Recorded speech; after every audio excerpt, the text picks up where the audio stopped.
Next on the agenda, citizens wishing to speak. Ms. Sharon Stevens, rear of the airport. If you would come forward and I believe state your name, and you have 5 minutes to make your presentation. Thank you. Thank you. Thank you, gentlemen, for listening to me today. I'm Sharon Stevens. I live in the Overlook subdivision, which is 2 miles east of the airport. I moved up here in 2004, March of 2004, with my husband. He was very ill. I had a son that lived in Taylor Farm, had been here for years, wanted us near, so we found this cute little subdivision. A year or so after that, one of my neighbors said, "Did you know they're going to build an airport about 2 miles from here?" I went immediately in my house, laid on my bed and cried, because I've been through this before. We lived in Fairburn, which is south of the airport, from 1978 to 1986.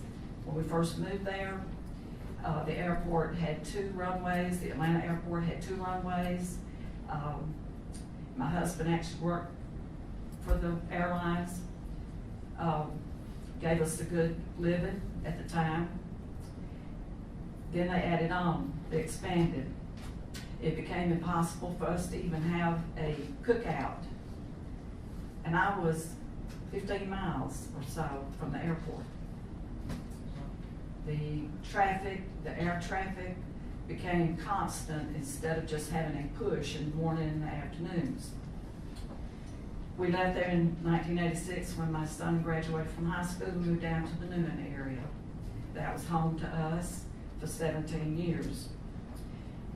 The noise, the pollution, the quality of life that we experienced in Fairburn went from a dream that we would live there forever to couldn't wait to get out of there.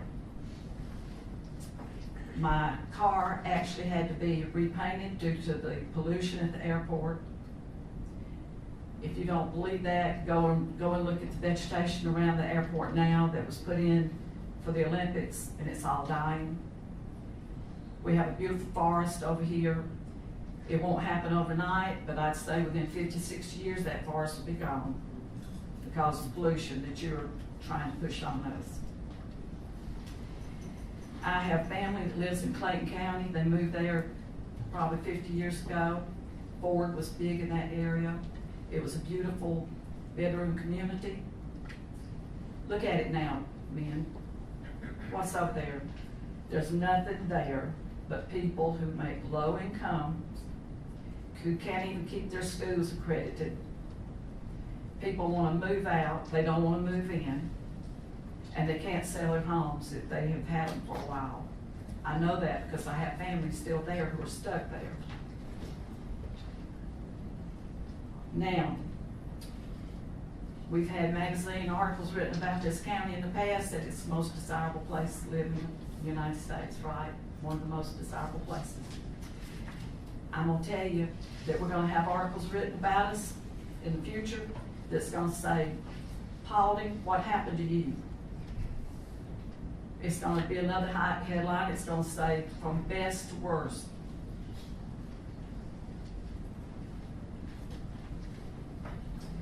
The jobs that you're talking about creating here are gonna be low income, entry-level jobs. They're gonna be mostly maids, janitors. There's gonna be, in food service, there'll be few technical jobs. When my husband first went for his job, Atlanta had a huge room full of folks doing load planning, which means they tell them how to load the planes. Every hub had a same setup. Then the computer era came. They condensed everything to Atlanta in one room about like this. And by the time he left in 2001 and retired, there were probably 15 people doing what hundreds had done before. You're not going to have that many technical jobs out of the situation over there. Now, some of you, I know, have dollar signs in your eyes. You're thinking there's going to be lots of money made over there. Some of you may even think that you're going to get some of it. And I hope you do if this goes forward. But for those of us who are left here who put all their 401ks in a house, which we did, thinking that someday we might retire, and live better as we got older. Let me tell you this, you're ruining us. This airport will ruin this county. I have lived through it. Don't think that you're doing something for my grandchildren. I lost my husband in November of 2013. 7 months later, I lost my only child that we had moved up here for with a stroke, leaving me with 3 little grandchildren. My whole life is devoted to them. They have lived here all their lives. This is all they know. I'm an interloper, as some of you might call, because I'm new here. But my grandchildren are Paulding Countyans, however you want to say it. This is their home. They're gonna have to leave here.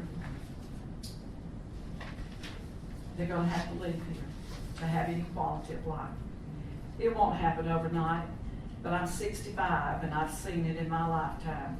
I've seen the Atlanta airport take away subdivisions after subdivisions. I've seen, you might as well put some money away because you're going to be having to buy Overlook and Mirror, all the subdivisions between there. It's happened in Atlanta at the airport up there. They've had to buy up whole subdivisions. You're getting near your time. Thank you. I appreciate your time, but don't be Esau's. Don't spend your birthright. Don't sell out your birthright, this county. He did for a fix, a little fix. You've got it in your hands to do the right thing, and expanding that airport and commercializing it is not the right thing. For me, for my grandchildren, for all your families, and for all your families, it's not the right thing. Look in your heart. Don't be Esau's. Thank you very much. Thank you for your comments, Mr. Brown.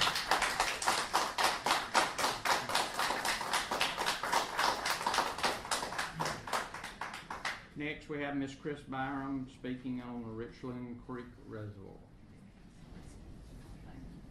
Did I say you're right? Byram is right, didn't I? Okay. I just checking. Gary didn't confuse me on your name.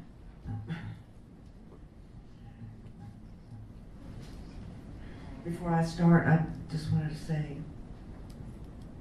she was speaking right from my own heart as well. Thank you. Thank you for letting me speak this morning. Again, I appreciate the time. I've been following the development of the reservoir project for some time now and have some concerns and questions concerning expenditures on that project. On today's agenda is $219,395 for professional services to determine rates and a business plan. At the February 25th board meeting, Michael Carter stood before you asking for $488,039 for preliminary engineering fees to Arcadis and another $81,000 to RLH for permitting and engineering. During this meeting, Carter indicated that weathered rock, which is cracked rock, existed down to 100 feet below the surface, and conditions at the dam site were discovered to be very different from what they thought, and that site composition was not suitable for construction of a core of an earthen dam. Additionally, Mr. Carter is noted as saying that on-site materials were not available for the construction of the core of the dam, and the feasibility of alternate construction options were being explored. I'm glad to hear today that more information is forthcoming on this project, but questions still have come to my mind and other taxpayers in this county, and they include: has adequate due diligence been performed on the site prior to purchase to determine if the site was conducive to building a reservoir? How much money was spent on the permitting process before we had to start the process over under this administration? And just why did the permitting have to be restarted under this administration? Why has it taken this long to determine the issues Mr. Carter outlined in the February board meeting concerning the site? Now that issues concerning the site feasibility have been raised, I would like to know if this administration is 100% certain that alternate construction methods to mitigate site conditions will work before proceeding forward with expenditures such as rate analysis and business planning. Mr. Carter also mentioned that work was underway for pipelines, but again, is it wise to be spending money continuing this phase of the project until it's certain that this site is feasible? This is the one project that most, if not all, Paulding County residents are in favor of. And in light of recent disclosures at the February board meeting and the lack of publicly available information and updates since that time, I would like answers to my questions and assurance that my taxes are being spent in a prudent manner and not as if they were manna from heaven. Thank you.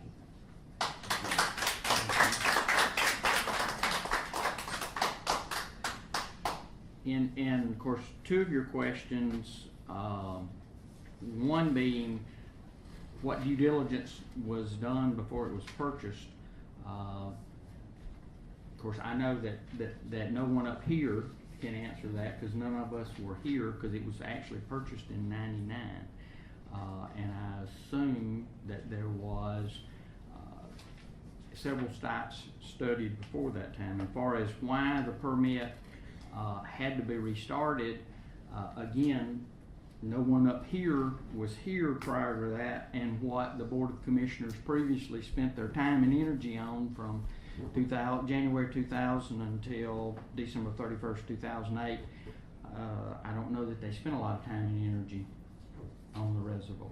So, but anyway. All right, next item is Miss Candy Gorman in speaking on citizens' participation. Good morning. Good morning. Gentlemen, I have a prepared speech, but you've addressed several issues on citizen participation already this morning. So I'm going to say something that you very rarely hear as elected representatives. Thank you. Thank you. Thank you. But since you didn't address everything I would have liked, I'm going to read it anyway. As a talk show host, blogger, and advocate for our most precious rights, our First Amendment rights, citizen participation is a topic that is near and dear to my heart. You see, it's the right of the people to petition our government for redress of grievances that I consider to be the most integral part of what makes our constitutional republic so incredibly awesome. It was the failure of King George and the English Parliament to allow such freedom that is why we have the country we have today. The colonists didn't automatically just one night say we're going to take up arms and go to war with England. It was after many years of petitioning King George and the English Parliament for representation within their government that they finally said, we're not getting any relief, and we're going to pick up our arms now, and we're going to declare independence. At the last Board of Commissioners meeting, I sat with my daughter right back there, and we listened to some very excellent ideas put forth by Commissioners Graham and Powell. I actually got very excited and discussed with my daughter later in the afternoon why the subject of citizen participation was so important. I stressed to her how elected officials too often forget that they are there to represent the constituents, and how they too often forget to listen to our concerns and our thoughts. We discussed, my daughter and I, how government is of the people, by the people, and for the people. And that it is Lincoln's words that remind us of how important our voice in government is. Having spoken to almost all of the candidates running for local office, I asked them the following questions in interviews. These are questions that I heard from my listeners and my readers. Would you support lengthening the time between releasing the agenda and the next meeting and when residents can sign up to speak? You took care of that today. Again, thank you. Would you support changing the time meetings are held so that those of us who hold jobs don't have to take off from work and would find it easier to attend these meetings? Would you support putting off voting on non-immediate items on the same day? Would you allow for 2 weeks before voting on these items so that residents have a chance to speak to you one-on-one, via email, via social media, telephone, whatever it takes? They want to understand these issues. And last, would you support holding a monthly town hall style meeting that would allow citizens the opportunity to address issues the board has not yet taken up? Every candidate for local office I have spoken to have agreed that these are good ideas. And again, some of these were addressed this morning. Another important item to be addressed would be releasing the text of resolutions that you are discussing action on taking. A prime example of that would be today's meeting, Resolution 14-12. It would have been very helpful to me speaking on this important subject had I been able to see the resolution ahead of time. Had I done that, I wouldn't be making this speech now. I would just have gotten up and said thank you. I appreciate very much what you've done. Not all of us want to stand here and beat you up every time you come together. Some of us want to pat you on the back when you do something good, because that's just as important as holding you accountable.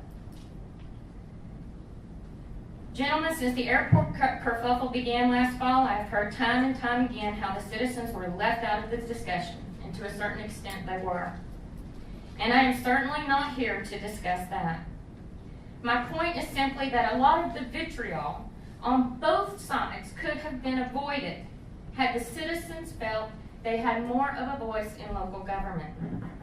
So while I thank you from the bottom of my heart for addressing some of these issues, I ask you now to seriously consider not taking votes on the same day. I ask you to consider holding monthly meetings so that citizens can bring to you their issues. And I ask you to consider posting the text of resolutions before taking action. Gentlemen, thank you again from the bottom of my heart for addressing the very important subject of citizen participation. God bless you. Thank you. Thank you, Ms. Goldman. This is all of our regular business. At this time, I would take a motion to adjourn. Motion to adjourn. We got a motion to adjourn. Second. We got a motion and a second. All those in favor, let it be known by saying aye. Aye. Aye. Is that opposed or aye? It was an aye. Okay. Motion passes unanimously. We are adjourned. Okay. I understand. Thanks, sir.